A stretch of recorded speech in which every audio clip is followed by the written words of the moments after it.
ભારતના પ્રાચીનતમ શાસ્ત્ર, સનાતન શાસ્ત્ર વેદ ઉપનિષદ. એ ઉપનિષદની અંદર એક મંત્ર આપવામાં આવ્યો, એક ઘોષ કરવામાં આવ્યો, એક શંખનાદ કરવામાં આવ્યો. મુંડકોપનિષદની અંદર કહેવાયું, સત્યમ એવ જયતિ ન અનૃતમ. સત્યનો જ વિજય થાય છે, અસત્યનો નહીં. આ વાત સનાતન વાત છે અને સમજવી બહુ જ જરૂરી છે. કેમ કે જ્યારે સત્યના પથ પર ચાલવું હોય ત્યારે સત્યનો મહિમા પણ સમજવો પડે. આમ જુઓ તો આપણને ઘણી વખત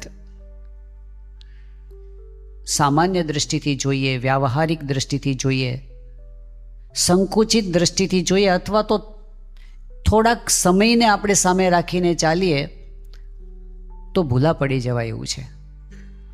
ભૂલા પડી જાય એવી રીતે કે ઘણી વખત આપણને એવું દેખાય કે સત્ય કરતાં અસત્યનું બળ વધી જતું હોય. આ દુનિયાની અંદર આપણને એવું દેખાતું હોય કે કોઈ સાચા રાહ પર ચાલતો હોય એને હારવું પડે અને જે દંભ અને કપટ કરતો હોય એ આગળ નીકળી જાય. કોઈ સાચા રસ્તે ચાલવા માંડે તો એને સહન કરવાનું આવે અને જે ખોટા રસ્તે ચાલે એ બીજાને છેતરીને પોતાનું ધાર્યું કરાવી નાખે. આવું જ્યારે જોઈએ છે ત્યારે ઘણી વખત આપણી સત્ય માટેની નિષ્ઠા ડગવા માંડે છે.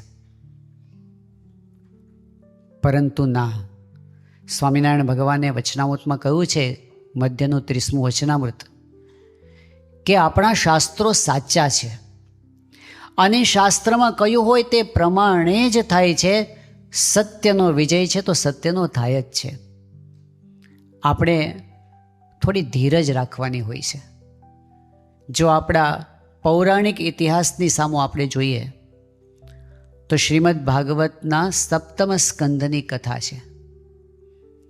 હિરણ્યાક્ષ અને હિરણ્યકશિપુ, આ બે બળવાન અસુરો, એનું બળ એટલું બધું વધી ગયું કે પૃથ્વીલોક તો એના કબજામાં હતો જ, પણ સ્વર્ગલોક ઉપર પણ વિજય પ્રાપ્ત કરી લીધો. ત્રિલોકી એમના કંટ્રોલમાં. દેવતાઓને સ્વર્ગ છોડીને ભાગી જવું પડ્યું. વાત આટલેથી અટકતી નથી. વાત એટલે પહોંચી કે હિરણ્યકશિપુ, એમના વિચારો તમે જુઓ ને, કોમ્યુનિસ્ટ હતો, નાસ્તિક હતો અને એમ કહેતો કે તમારે કોઈને ભગવાનને ભજવાના નહીં, હું જ તમારો ભગવાન, હું તમારો શાસક છું, તમારે કોઈને ભજવાની. અને એટલો બધો એનો પાવર હતો.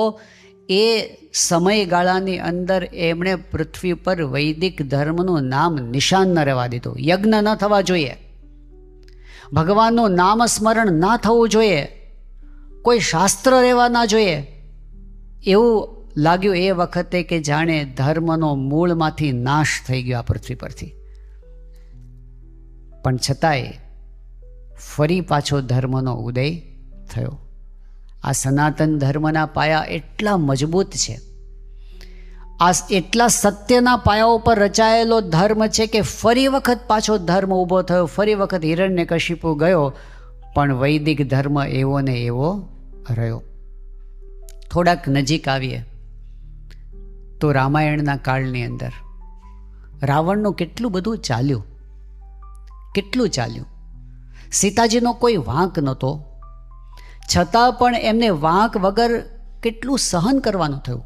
રામચંદ્ર ભગવાન ઉપસ્થિત છે, લક્ષ્મણજી ઉપસ્થિત છે, અને છતાં પણ આસુરી શક્તિનું એટલું ચાલ્યું કે સીતાજીનું હરણ થયું. ભગવાન અને આવા સમર્થ ભક્ત હાજર હોવા છતાં પણ ચાલવા દીધું ભગવાને. શા માટે? ભગવાન તો સમર્થ છે, પણ એમને કંઈક મેસેજ આપવો છે. આવા સંજોગો આવવા દેવા છે.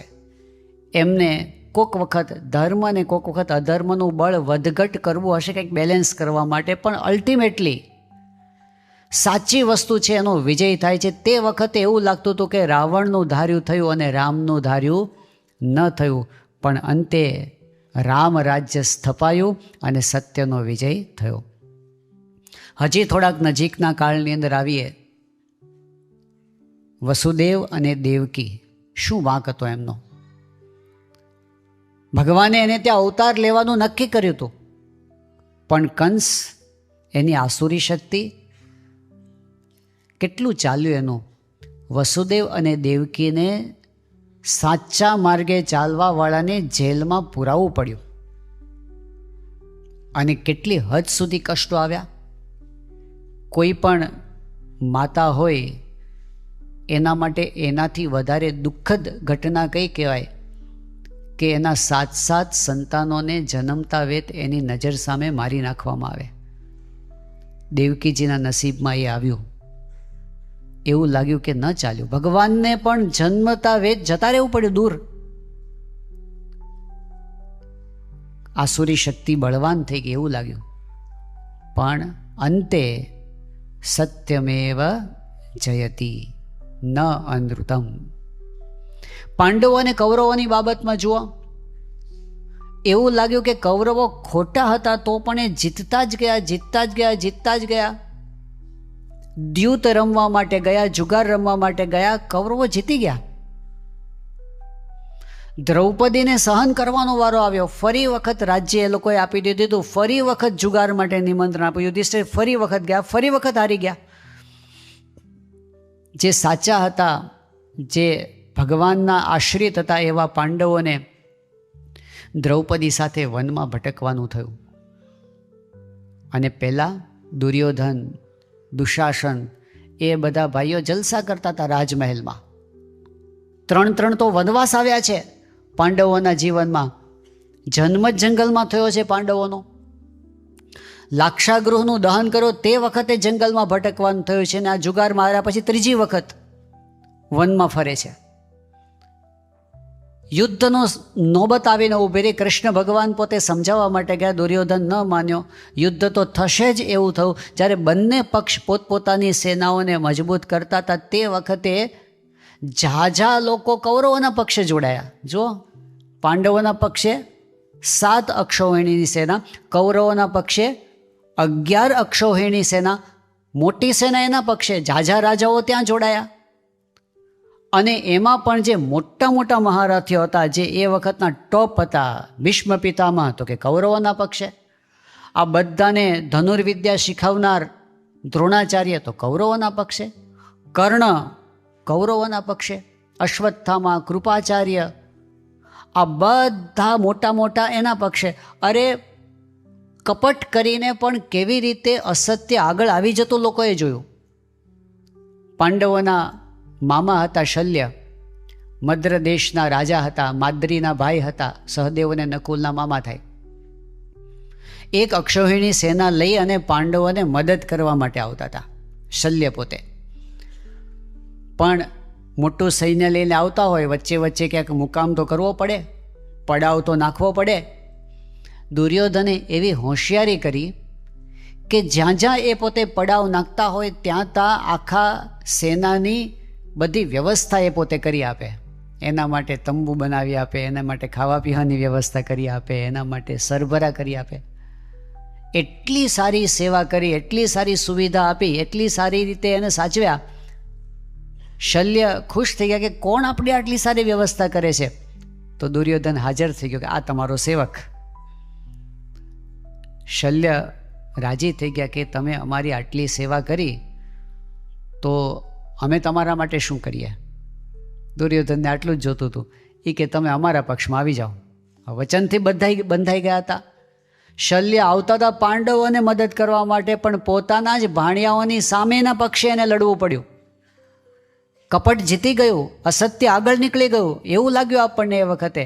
પણ યતો ધર્મસ તતો જય, એ જે મહાભારતનો ઘોષ છે, અંતે કૌરવ કુળનું નિકંદન થયું અને અસત્ય છે એને ધૂળમાં મળવું પડ્યું. સત્યનો વિજય થયો.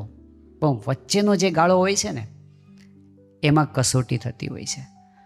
સત્યના માર્ગે ચાલનારને પહેલાં તો સત્યમાં એ નિષ્ઠા હોવી જરૂરી છે કે અંતે વિજય એનો જ થવાનો છે, એટલે આપણે એને છોડવું નહીં. સ્વામિનારાયણ ભગવાનના સમયની અંદર મહારાજ પોતે પ્રગટ્યા, આ સત્સંગ લઈને આવ્યા. પ્રેમાનંદ સ્વામીએ ગાયું કે અક્ષરના વાસી વાલો આવ્યા અવની પર, નવખંડ ધરતીમાં સ્વામી છતરાયા ચાલે રાજ. અક્ષરના વાસી વાલો આવ્યા અવની પર, અવની પર આવી વાલે સત્સંગ સ્થાપ્યો. હરિજનોને કોલ કલ્યાણનો આપ્યો રાજ. અક્ષરના વાસી વાલો આવ્યા અવની પર. મહારાજ પોતે સત્સંગ લઈને આવ્યા છે, સત્સંગ સ્થાપવા માટે આવ્યા છે. અને સત્સંગનો અર્થ જ એ કર્યો, સત્યસ્ય સંગઃ સત્સંગ, સાચાનો સંગ. સત્યસ્ય સ્વાત્મનઃ સંગઃ સત્યસ્ય પરમાત્મનઃ સત્યસ્ય ચ ગુરુ સંગ સચ્છાસ્ત્રાણામ તથૈવ ચ. પણ મૂળ સત્યનો સંગ, એ સત્સંગ છે. મહારાજ એક સાચી વસ્તુ લઈને આવ્યા, અને જ્યારે સત્યની વાત આવે ત્યારે એમાં સંઘર્ષ પણ આવે. મહારાજે બધાને સાચા માર્ગે વાળ્યા. પહેલાં તો સદ આચારના રસ્તે, સાચો આચાર, વ્યસનો છોડાવ્યા, હિંસા બંધ કરાવી. કેટલાક ધર્મના નામે અધર્મ ચાલતા હતા, એવા હિંસામય યજ્ઞો એમણે બંધ કરાવ્યા, દૂષણોથી બધાને મુક્ત કર્યા. મુમુક્ષુઓ સત સંસ્કારવાળા સત્સંગમાં તણાવા માંડ્યા. ધીમે ધીમે સત્સંગનો પ્રતાપ ખીલતો ગયો, સંતો થયા. અને એમાં પણ મહાસમર્થ ધુરંધર એવા મોટા મોટા મઠાધીશો હોય, વિદ્વાનો હોય, ધનપતિ હોય, એ બધા મહારાજથી એવા આકર્ષાયા, સંસાર છોડીને મહારાજને સમર્પિત થયા. એમાં યોગી પુરુષો હતા, એમાં ઉચ્ચ કક્ષાના સાધકો હતા. પરંતુ એ સંતો જ્યારે સમાજમાં ફરતા થયા અને જ્યારે એક બહુ જ મોટો વર્ગ સત્સંગમાં જોડાવા માંડ્યો, ત્યારે અસત્યનો પરાભવ થતો એવું લાગે ને. તેજોદ્વેષ થયો, વિરોધ થયો. અને વિરોધ એ કક્ષાએ થયો કે એવું લાગ્યું કે એક સમયે તો જાણે એ જ બધે છવાઈ ગયું છે. વિચાર કરો, સ્વામિનારાયણ ભગવાનના વખતની અંદર તે વખતે મોટી મોટી રાજ સત્તાઓ વિરોધમાં પડી ગઈ. એમને કોઈક રીતે ગેરસમજ થઈ, પણ ગેરસમજ એટલી બધી પાવરફુલ થઈ ગઈ કે સાચી વાતને લોકોએ સાઈડમાં કરી નાખી. આ બાજુ વડોદરાના દિવાન હતા, બહુ જ બુદ્ધિશાળી માણસ હતા. 3 રાજ્યની અંદર એમનું દિવાનગરું ચાલતું હતું. એવા વડોદરાના દિવાન પણ સ્વામિનારાયણના વિરોધમાં પડ્યા. નજીક આવીએ જરાક તો અમદાવાદમાં પેશવાનો સૂબો હતો, એને તો એટલો બધો વિરોધ કે સ્વામિનારાયણ ભગવાનને મારી જ નાખવા. અને છેલ્લી કક્ષાનું કાવતરું એમણે કર્યું. ભદ્રના કિલ્લાની અંદર મહારાજને નિમંત્રણ આપ્યું અને સિંહાસન એવું બનાવ્યું કે એના ઉપર મહારાજ બેસે તો સીધા ઉકળતા તેલમાં પડે, એવું આયોજન કર્યું એમણે. મહારાજે એનું કપટ ખુલ્લું પાડ્યું. પણ પેશવાનો આટલો બધો તેજોદ્વેષ એના મનની અંદર છવાઈ ગયો હતો કે સ્વામિનારાયણનું નિકંદન કાઢી નાખો. એનાથી સહેજ ઉપર જાઓ તો વિસનગરના સુબા લાલદાસ, એમને વિનાકારણ સ્વામિનારાયણ સંપ્રદાય પ્રત્યે દ્વેષ થયો હતો. તો એ કેવું કરે કે જે સ્વામિનારાયણ સંપ્રદાયના ભક્ત બને એને તડકામાં ઊભા રાખવાના, કાંઈ કારણ નહીં, કાંઈ ભૂલ નહીં, તમે સ્વામિનારાયણના કેમ થાય, બસ તડકામાં ઊભા રાખે વિના કારણે. આ બાજુ આપણે જે તો કચ્છ અને ભુજની અંદર ત્યાંના જગજીવન હતા, ત્યાંના એ વખતના જે વહીવટદાર હતા, સુબા હતા, તો એને એટલો બધો વિરોધ કે આખી સેના લઈને મહારાજને મારવા માટે મોકલી.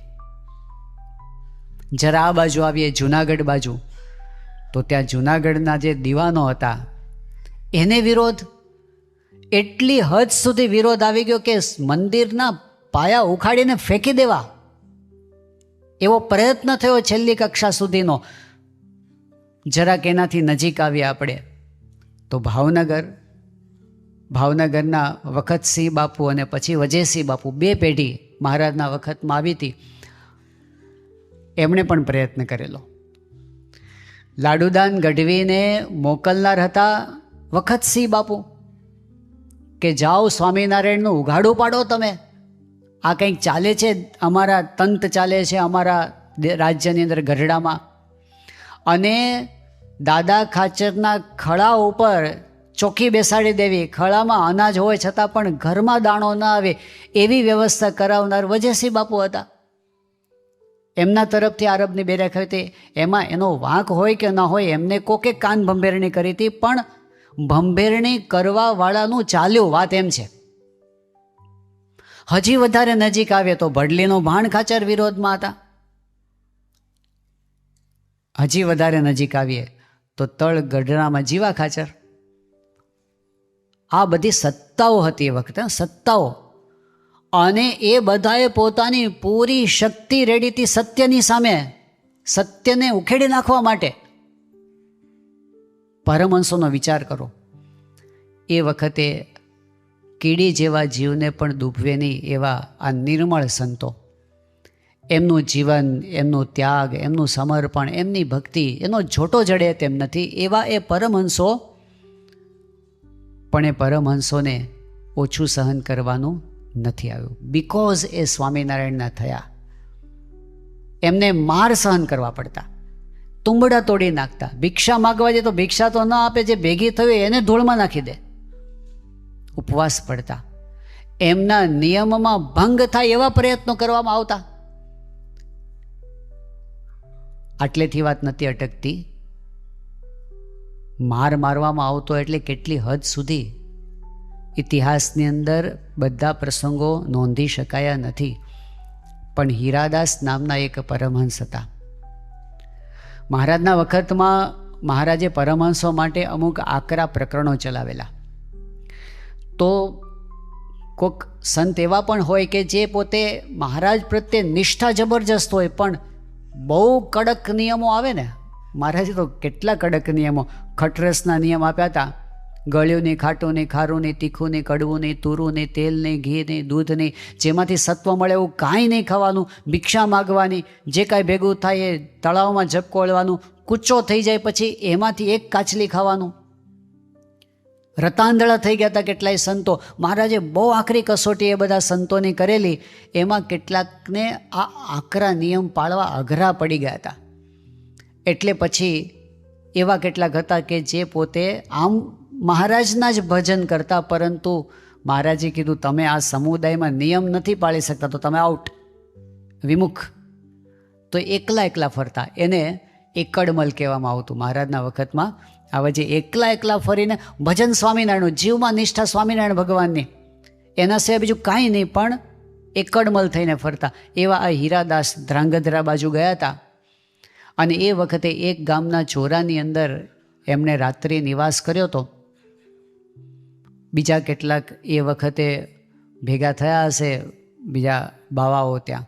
એણે જોયા અમને, હીરાદાસ સ્વામિનારાયણનું ભજન કરતા હતા. એમાં એમને વાંધો હતો. એટલે કે એ બાબોડી સ્વામિનારાયણ કા ભજન બંધ કર. એટલે એ મોટે બોલતા હતા, એને બદલે મનમાં બોલવા માંડ્યા સ્વામિનારાયણ સ્વામિનારાયણ સ્વામિનારાયણ. તો ફરી પાછો એમને ગુસ્સો ચડ્યો. સ્વામિનારાયણ બોલવાનું બંધ કર એમ કરીને મારવાનું ચાલુ કર્યું. પણ મારે તો સ્વામિનારાયણ વધારે બોલાય, તો વધારે મારે તો વધારે સ્વામિનારાયણ બોલાય. પછી એટલો બધો ગુસ્સો ચડ્યો, એણે પોતાના ચીપિયા ગરમ કર્યા અને એ ગરમ લોઢાના ચીપિયાથી મારીને માંસના લોચા કાઢી નાખ્યા. એ સાધુ બેભાન થઈ ગયા. જ્યારે ભાનમાં આવે ત્યારે આજુબાજુ કોઈ હતું નહીં, કોઈ એમનો પક્ષ રાખનાર ન મળે, કોઈ એની મદદ કરનાર ન મળે. એ સંત ત્યાંથી ઢસડાતા ગઢડા આવ્યા અને મહારાજના ચરણોમાં મસ્તક મૂક્યું. એનું વસ્ત્ર ખસી ગયું અને મહારાજે આ માંસના લોચા નીકળેલા જોયા કે મહારાજ દ્રવિત થઈ ગયા. અરે સાધુરામ, શું થયું આ તમને? હીરાદાસ કે મહારાજ, કાં તો મને તમારી પાસે રાખો અને કાં તો તમારા સ્વરૂપની નિષ્ઠા મારા જીવમાંથી કાઢી નાખો. કેવી નિષ્ઠા હશે બોલો? મહારાજ કે અમારા સ્વરૂપની નિષ્ઠા અમારાથી પણ ટાળી શકાતી નથી. મહારાજ કે તમારી સેવા અમે કરશું. મહારાજે હીરાદાસને પોતાની સાથે રાખ્યા. પણ આવા એક બે પ્રસંગો નથી, કેટલાય પરમહંસોને તો મારી નાખવામાં આવ્યા. આટલી હદ સુધી સંપ્રદાયનો, સત્યનો વિરોધ એક બાજુ ચાલતો હતો, રાજસત્તાઓ વિરોધમાં પડી હતી. પણ અંતે તમે જુઓ છો, એ જે વિરોધ કરનારા હતા એ કોઈનું અસ્તિત્વ કે કોઈનું નામ નથી. અને સ્વામિનારાયણ સંપ્રદાયની વિજય ધ્વજા આજે આખા વિશ્વમાં તમે જુઓ ગગનમાં ફરકે છે. સ્વામિનારાયણ સ્વામિનારાયણ ભજન આખા વિશ્વમાં થાય છે. પણ એ જે પીરિયડ હોય છે વચ્ચેનો, ભગવાનને ત્યાં દેર છે, અંધેર નથી. સાચા રાહ પર ચાલનારે તપશ્ચર્યા કરવી પડે છે, પણ અંતે સત્યનું ફળ એને પ્રાપ્ત થાય છે. શાસ્ત્રીજી મહારાજના વખતનો વિચાર કરો. શાસ્ત્રીજી મહારાજ, એમનું બળ હતું સચ્ચાઈનું બળ, અને સત્યના બળે એમણે સાચી ઉપાસના પ્રવર્તાવવા માટેનો યજ્ઞ આદર્યો. જ્યારે સુરતની અંદર ભગતજી મહારાજ સાથેનું મિલન થયું અને ભગતજી મહારાજે જ્યારે અક્ષર પુરુષોત્તમ ઉપાસનાની વાત એમને કરી, શાસ્ત્રીજી મહારાજ તો અનાદિના પુરુષ હતા, પણ એક રીત એમને સમજાવી કે ગુરુ થકી જ્ઞાન પ્રાપ્ત કરવાનું હોય. ગુરુ ભગતજી મહારાજ પાસેથી એમણે અક્ષર પુરુષોત્તમ ઉપાસનાનું જ્ઞાન પ્રાપ્ત કર્યું અને આ વાત સાચી છે એવી એમણે પ્રતીતિ કરી. પછી એક જ વસ્તુ હતી કે ખરેખર આ બ્રહ્માંડની અંદર આત્યંતિક કલ્યાણ કરવા માટે, પરબ્રહ્મ સ્વામિનારાયણ ભગવાનને પામવા માટે, અક્ષરધામના અધિકારી થવા માટે આ અનિવાર્ય છે. હજારો મુમુક્ષુઓ આ જ્ઞાનથી વંચિત રહી જાય એ કેમ પોસાય? એટલે એમણે ઝંપલાવ્યું. એમણે એ જ્ઞાનનું પ્રવર્તન ચાલુ કર્યું અને જ્યારે એ જ્ઞાનનું પ્રવર્તન ચાલુ કર્યું ત્યારે એમને વિરોધ પણ ચાલુ થયો. શાસ્ત્રીજી મહારાજના વખતની અંદર આપણે જાણીએ છીએ કે એમણે તો ભગતજીને ગુરુ કર્યા ત્યારથી પ્રશ્ન ચાલુ થયા. સદગુરુ નિર્ગુણદાસ સ્વામીએ ભાવનગરના હરિભક્ત કુબેરભાઈ ઉપર એક પત્ર લખેલો છે. ઘણો લાંબો પત્ર છે, છાપેલા 40થી વધારે પાના છે, એટલે હાથથી લખેલા તો કદાચ 100 પાના હશે એમના. પણ એ પત્રને નિર્ગુણદાસ સ્વામી શાસ્ત્રીજી મહારાજનો આખો વૃત્તાંત લખે છે. એમાં લખે છે કે જ્યારે પોતે નાની ઉંમરમાં ત્યાગી થયા ત્યારે શાસ્ત્રીજી મહારાજની પ્રતિભા જ એવી હતી કે બધા એમનાથી અંજાઈ જતા. યોગેશ્વરદાસ સ્વામી જેવા જૂનાગઢના મહાસદગુરુ, મહાસમર્થ સદગુરુ બોલી ગયા હતા કે છોકરા, તારામાં તેજ અપાર છે. અને સ્વામિનારાયણ ભગવાને કહ્યું છે, ગુણાતીતાન સ્વામીએ કહ્યું છે કે એક એક સાધુની પાછળ લાખ લાખ મનુષ્ય ફરશે, એવો સાધુ હું તને દેખું છું. આવું એમની એકદમ કિશોર અવસ્થાની અંદર યોગેશ્વરદાસ સ્વામી એમને જોઈને કહ્યું હતું. પણ એ શાસ્ત્રીજી મહારાજ ગોવર્ધનભાઈ કોઠારી એમના મુખનું પાન બની ગયા હતા. એટલો બધો રાજીપો. આચાર્ય વિહારીલાલજી મહારાજ એમના આંખનું રતન બની ગયા હતા. એટલો બધો એમનો રાજીપો. અને મોટા મોટા સદગુરુઓ, કારણ કે એમની વિદ્વત્તા એવી, એમની સાધુતા એવી, એમની વ્યવહાર કુશળતા એવી, એમની સેવાની ભાવના આવી, એમના સદગુણો એવા, બધાને એમના પ્રત્યે હેત થાય, આકર્ષણ થાય અને બધાના હૃદયમાં છવાઈ ગયા હતા શાસ્ત્રીજી મહારાજ. પરંતુ એક ટર્ન જ્યારે એમના જીવનમાં આવ્યો, શાસ્ત્રીજી મહારાજે જ્યારે ભગતજી મહારાજને ગુરુ કર્યા, આ એક એટલું હિંમતભર્યું પગલું હતું ને. સમાજમાં વર્ણ અને આશ્રમ એક જરૂરી વ્યવસ્થા છે વર્ણાશ્રમની, પણ એ વર્ણ અને આશ્રમ જ્યારે જડતા પકડી લે ત્યારે ઘણી વખત સત્યને શોષાવવું પડે. શાસ્ત્રીજી મહારાજ પોતે ક્રાંતિ કરનાર હતા આ બાબતમાં. એમણે ભગતજી મહારાજને ગુરુ કર્યા. ગૃહસ્થ છે, સમાજની દ્રષ્ટિએ જોઈએ તો નિમ્ન વર્ણના છે, પણ શાસ્ત્રીજી મહારાજે જોયું કે આ બ્રહ્મ સ્વરૂપ સત્પુરુષ છે. ઉપરનો આકાર ન જોવાનો હોય, કોણ છે એ જોવાનું હોય. અને શાસ્ત્રીજી મહારાજ સમર્પિત થઈ ગયા. બરાબર એક વખત નિષ્ઠા પાકી હતી કે સત્પુરુષ સાચા છે, પછી એમને કોઈની બીક હતી નહીં. જ્યારે ભગતજી મહારાજને ગુરુ કર્યા, નિર્ગુણદાસ સ્વામીએ વૃત્તાંતમાં લખે છે કે એમને લોકો સમજાવતા કે તમે આ બંધ કરો, ભગતજીને તમે ગુરુ ન કરો, એમનો સમાગમ ન કરો. તો પહેલાં તો એમને હેતને પેટે સમજાવતા. શાસ્ત્રીજી મહારાજ ન માન્યા તો નિર્ગુણદાસ સ્વામી લખે છે કે પછી એમને ઠપકો આપતા. અને પછી એક આગળની વાત લખે છે કે તો પણ ન માન્યા તો બધાની નજર એમના પરથી ઉતરી ગઈ. આ અઘરામાં અઘરું કામ આ છે. જે મોટેરા તમારા વખાણ કરતા હોય અને એની નજરમાં આપણે ઉતરી જઈએ, એની મોહબત છોડી દેવી પડે. શાસ્ત્રીજી મહારાજે જોયું કે વાત સાચી છે, તો કોઈ મારા પ્રત્યે સદભાવ રાખે કે કોઈ અસદભાવ રાખે એની મારે પડી નથી. એ સત્યને વરેલા હતા. સાચું છે તો કરો. અને એક વખત એવો આવ્યો, નિર્ગુણદાસ સ્વામી કહે છે કે એમનું અપમાન કરવામાં કોઈએ બાકી રાખ્યું નથી. એટલું બધું એમને સહન કરવાનું આવ્યું. સહન કરવાનું એટલી હદ સુધી આવ્યું કે એમનું નિકંદન કાઢી નાખવા સુધીના પ્રયત્નો બધા થયા. ગોવર્ધનભાઈ કોઠારી બોલી ગયા કે આ બેક છે કોષ અને કોદાળી લઈ અને તમારું મૂળિયું કાઢવા તૈયાર થયો છે. અને એમાં અસત્યને કે ખોટી વસ્તુ હતી એને સફળતા મળી. કેટલી હદ સુધી સફળતા મળી કે શાસ્ત્રીજી મહારાજ એમના ભગવા વસ્ત્ર ઉતારી અને એમને ધોળા વસ્ત્ર પહેરાવી દેવામાં આવ્યા. શું ખામી હતી એમની સાધુતામાં, એમના નિયમ ધર્મમાં, એમની ભક્તિમાં, એમના એકાંતિક ધર્મમાં શું ખોટ હતી? એમણે અક્ષરને પુરુષોત્તમ સત્ય સિદ્ધાંતને વરીને ભગતજી મહારાજ જેવા સાચા સત્પુરુષને ગુરુ કર્યા. એનો દંડ એમને સહન કરવાનો થયો. એમને ધોળા પહેરાવી દીધા. એટલું ભારે અપમાન એમણે સહન કરવાનું થયું. એવું લાગ્યું કે ચાલ્યું તો એમનું જ. વિહારીલાલજી મહારાજ સમજતા હતા કે આ સાધુ સાચા છે, પણ એનું ચાલ્યું નહીં. અને જે વિરોધ કરનારા હતા એનું ચાલી ગયું. એ વખતે એવું લાગ્યું કે શું થાય છે આ. ગોવર્ધનભાઈ કોઠારીએ જ્યારે આ વાત શાસ્ત્રીજી મહારાજને કરી કે તમે મૂકો આ વાત પડતી, આને લીધે તમારે આટલું સહન કરવાનું આવે છે. શાસ્ત્રીજી મહારાજે સ્વામિનારાયણ ભગવાનના વચનો યાદ કર્યા. એમણે કહ્યું કે મહારાજે મધ્યના 57માં વચનામૃતમાં કહ્યું છે કે ભગવાનના સ્વરૂપનું જ્ઞાન મને જે થયું એ વાત હું બીજાને ન કરું તો શા કામનું? તલવાર ભેગી હોય અને સમય આવે ત્યારે લડવામાં કામ ન લાગે, નાણું ભેગું હોય અને સમય આવે ત્યારે વાપરવામાં કામ ન લાગે, તો એ નાણું શા કામનું, એ શસ્ત્ર શા કામનું? એમ મહારાજે કીધું કે જ્ઞાન જો આપણને થયું છે તો મારા યોગમાં આવે એને હું આ જ્ઞાનની વાત ન કરું તો તે જ્ઞાન શા કામનું? અને પછી એમણે કીધું, મહારાજે કીધું છે કે ઉપાધિ આવશે, ઉપાધિ આવશે તો શ્રીજી એને ટાળનાર બેઠા છે, ભગવાન બેઠા છે રક્ષાના કરનારા. અને કદાચ ભગવાન રક્ષા નહીં કરે તો ખપી જાશું.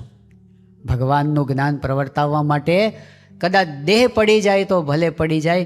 આટલી હદ સુધી શાસ્ત્રીજી મહારાજની તૈયારી. કારણ શું હતું? આ આટલો બધો કોન્ફિડન્સ ક્યાંથી હતો? વાત એ હતી કે સચ્ચાઈ હતી અંતરમાં. આ વાત પરમ સત્ય છે. શાસ્ત્રીજી મહારાજનો બહુ જ પ્રસિદ્ધ પત્ર છે. 7 ડિસેમ્બર 1938ના દિવસે શાસ્ત્રીજી મહારાજે વરખેડાથી આ પત્ર આફ્રિકાના હરિભક્તોને લખ્યો છે. ગુણાતીતાનંદ સ્વામીએ અક્ષર બ્રહ્મ છે, આ પરમ સત્ય છે એ સમજાવવા માટે એમણે દસ્તાવેજી પુરાવો સાથેનું ડોક્યુમેન્ટેશન કરીને આખો પત્ર લખ્યો છે. પરંતુ એ પત્રમાં જે પુરાવા એમણે લખ્યા છે એ બધું બતાવ્યા પછી છેલ્લે એક વાત એવી લખે છે જે બધા પુરાવાઓને વટી જાય. શાસ્ત્રીજી મહારાજે કીધું કે મને ખોટી વાત ગોઠવણી કરીને બીજાને સમજાવી સ્વાર્થ સાધવો એવું આવડતું નથી.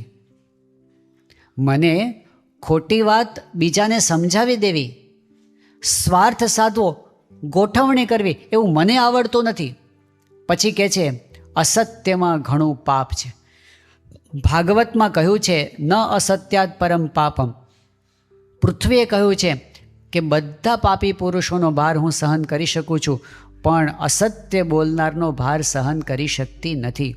માટે મારે કોઈ પ્રકારે અસત્ય વાતમાં દુરાગ્રહ કરવો હોય નહીં. માટે ખાસ મારો વિશ્વાસ હોય ને સાચા બોલો પ્રામાણિક પુરુષ હોઉં એમ માનતા હો તો ઉપરની વાત સાચી માની ખરા અંતઃકરણથી સ્વામી અનાદિ અક્ષર છે તે વાતની નિષ્ઠા કરશો અને શ્રીજી મહારાજ પૂર્ણ પુરુષોત્તમ ભગવાન છે તે વાત ખચિત માનજો.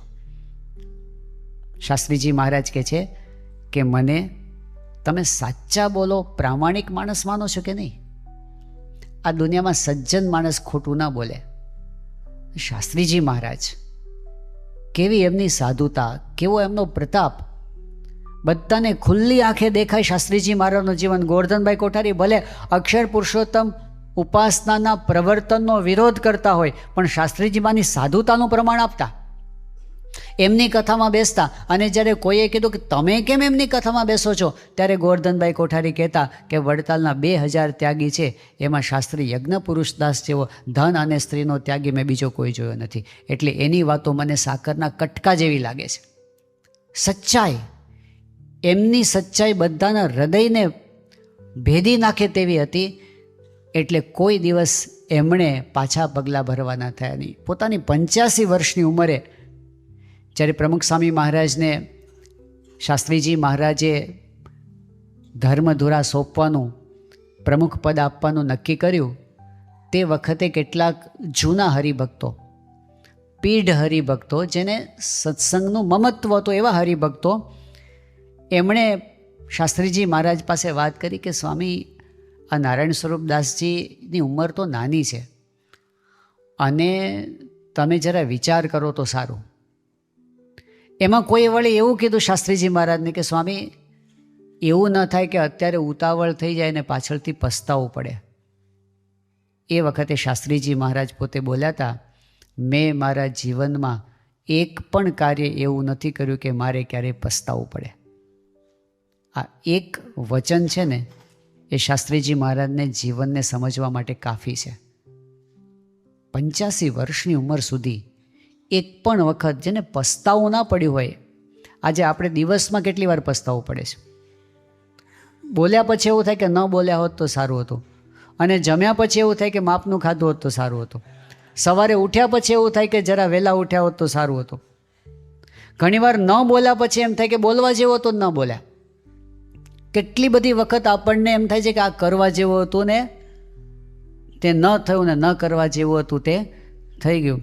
85 વર્ષની ઉંમર સુધી જે પુરુષના જીવનમાં એક પણ વખત પસ્તાવાનો વારો ન આવ્યો હોય, એમનું જીવન કેટલું સિદ્ધાંત પર ચાલતું હશે, કેટલી અવેરનેસ હશે, કેટલી તપશ્ચર્યા હશે, કેટલી ક્લેરિટી હશે એમના જીવનમાં. એવા શાસ્ત્રીજી મહારાજ કહે છે, તમે મને સાચા બોલો પ્રામાણિક પુરુષ માનતા હો તો એટલું માનજો કે અક્ષરને પુરુષોત્તમનું જ્ઞાન સાચું છે.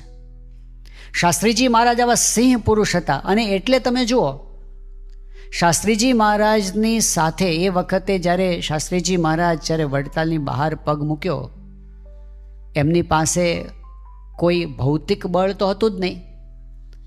એમણે કંઈ એવી વ્યવસ્થા નથી કરી કે ચલો આપણે બહાર નીકળીએ.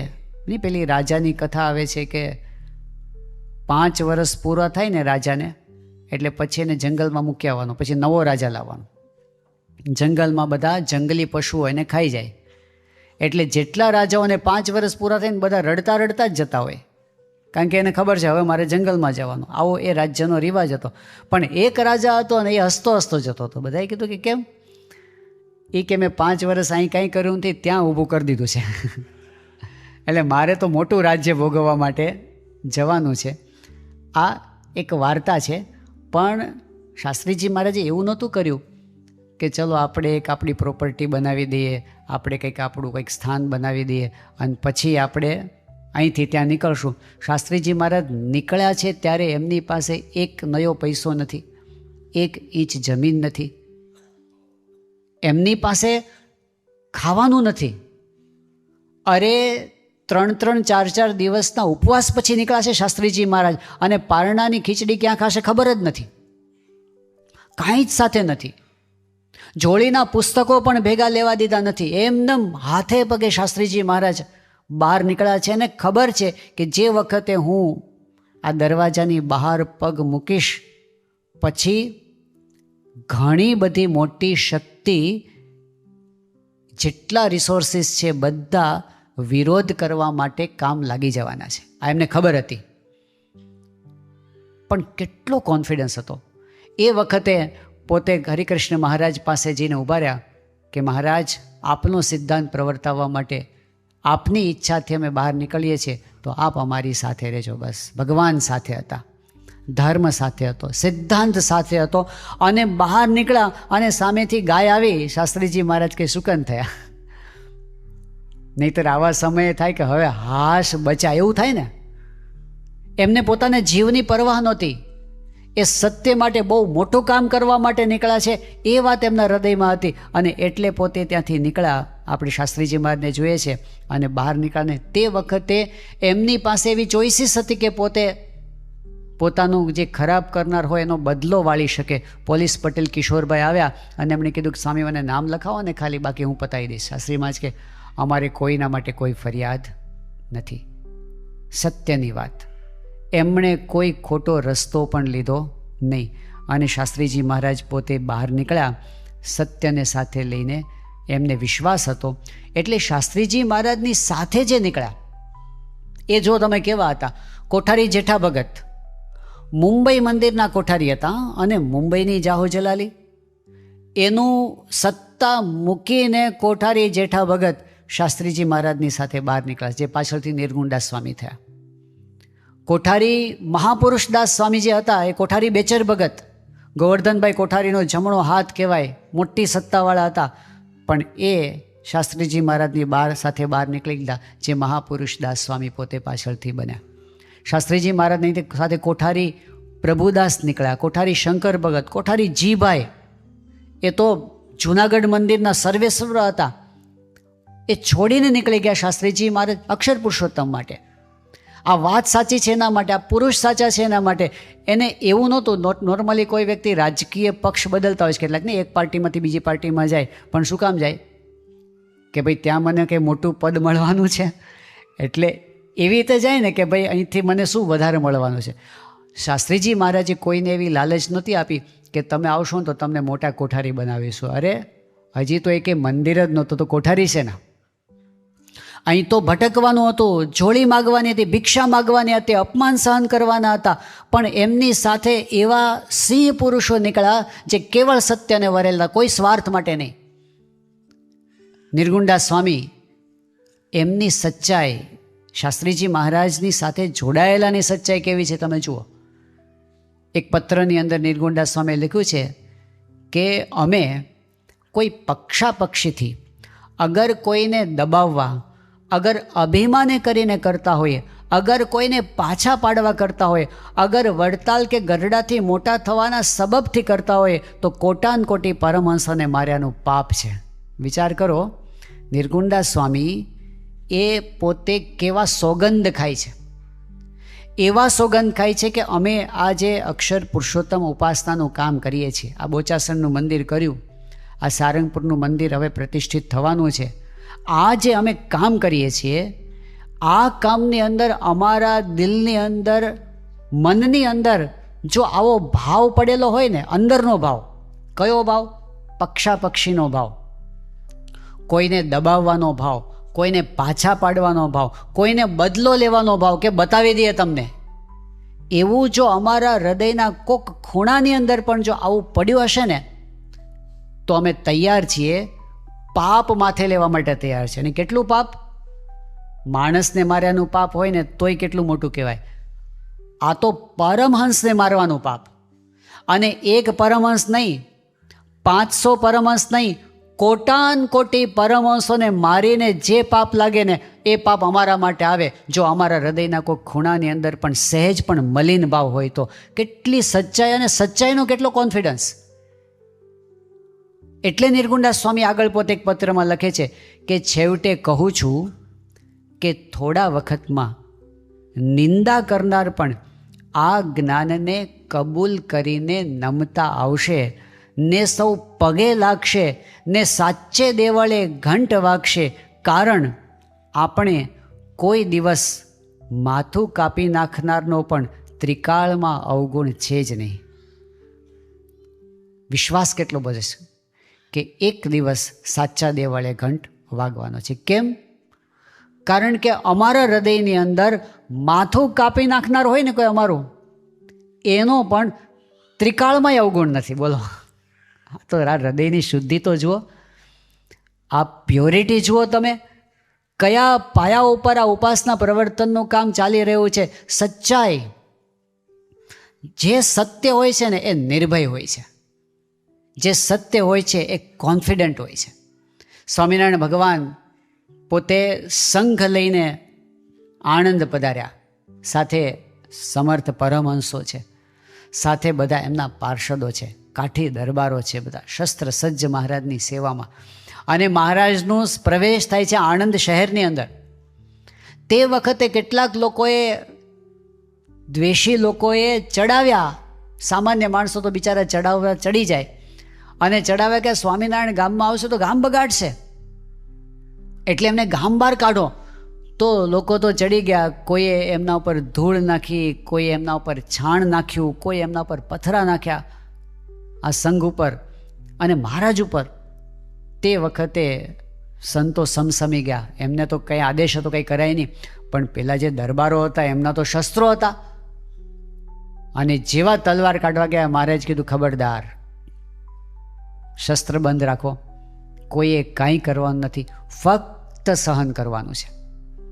અઘરામાં અઘરું લેસન મહારાજે આપ્યું. અને એ ધૂળ અને કાદવ અને છાણ એ બધું એમના શરીર પર પડતું. તો એવા કપડાં સાથે મહારાજ પોતે ગામમાંથી બહાર નીકળ્યા અને ઝાડ નીચે આવીને બેઠા. અને સામે બધા પરમહંસો બેઠા અને કાઠી દરબારો બેઠા. અને મહારાજ કે આજે આપણે ઈડરિયો ગઢ જીત્યા. શું જીત્યા આમાં? પેલા કહે છે કે મહારાજ અમારું તો આબરૂ ગઈ, કે અમે તમારી ભેગા હતા ને અમે બેસી રહ્યા બાયલાની જેમ. મહારાજ કે ના, આ સત્યનો વિજય છે. અને એનો અનુભવ થયો, ખરેખર થયો. વાત સાચી હતી તો ભૂલ કરનારને પણ પસ્તાવો થયો. અને આણંદમાં સત્સંગની શરૂઆત થઈ.